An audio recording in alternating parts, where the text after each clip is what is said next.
Welcome everyone to Remembrance Sunday here in Billy Parish Church. Memory is not valued today because we can digitally store and recall everything on a computer. Computers don't have memory, they really only have storage and recall.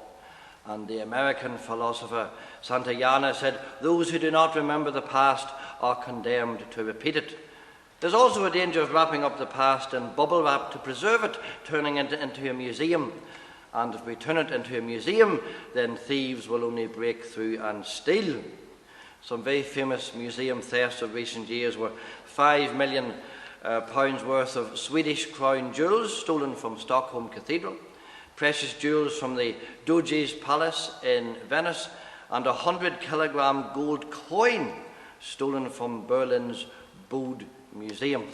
So that's why maybe the physical act of actually laying a wreath helps memories never to be lost or stolen or taken away. So, can I have my children, please?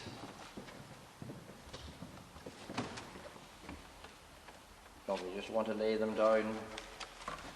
And we here in Billy, of course, are very privileged to lay a wreath for one man in particular, for Sergeant Quigg, VC, who is buried, of course, just outside the church in our graveyard. But let's go back to a time when is now long past anyone's living memory, to the first Afghanistan campaigns that were fought by the British Army beginning in 1839. So this is a true story, so I only bring it to you as I found it. An Afghan tribesman was brought into a mission hospital seriously wounded. He'd been attacked by another tribe and he was blinded and left for dead, but a good Samaritan passing traveller had brought him to this mission hospital where they brought him back to life.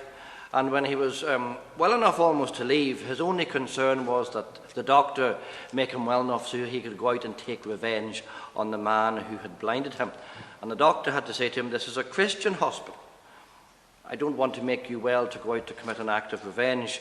Christ tells us to forgive our enemies." "Oh, good words, but I must have my revenge. My sight has been taken away and my heart is filled with hate for the man who has wounded me."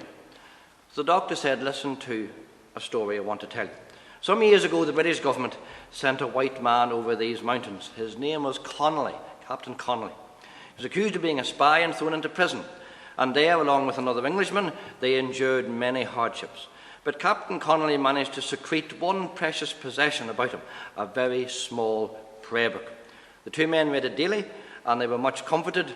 And in the margins of that prayer book, they kept a diary of their life in captivity. Very sadly, the two men soon died. Some time later, a Russian was walking through the streets of Bukhara in Central Asia, and among a pile of odds and ends in an old shop, he found an English prayer book with writing in the margins. Now, he couldn't even read English, but there was something about the little book attracted him. He saw a name and address on the front page, and some impulse made him forward the book to the address on the front page, and eventually it reached Captain Connolly's sister in England. And she put together her brother's sad ends from the diary notes and the margins. And she decided to have her revenge. "Ah, yes," cried the sick man, "revenge. What did she do?" The doctor said she got together whatever money she could, and she sent it to this hospital, so a bed might be put here in memory of her brother. It's on that bed you are now lying. Forgive us, O Lord, as we forgive those who trespass against us. Amen. Christ is the world's true light, its captain of salvation, the day star shining bright to all and every nation. New life, new hope awakes when we accept his way. Freedom her bondage breaks, and night is turned to day.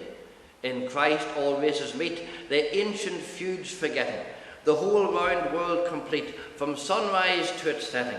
When Christ is throned as Lord, all shall forsake their fear. To plowshare beat the sword, to pruning hook the spear. One Lord, in one great name, unite us all who own you. Cast out our pride and shame that hinder to enthrone you. The world has waited long, has laboured long in vain, to heal its ancient wrong. Come, Prince of Peace and Reign. And hopefully we'll see you, Rusty and myself, for our midweek podcast. Keep well, keep safe.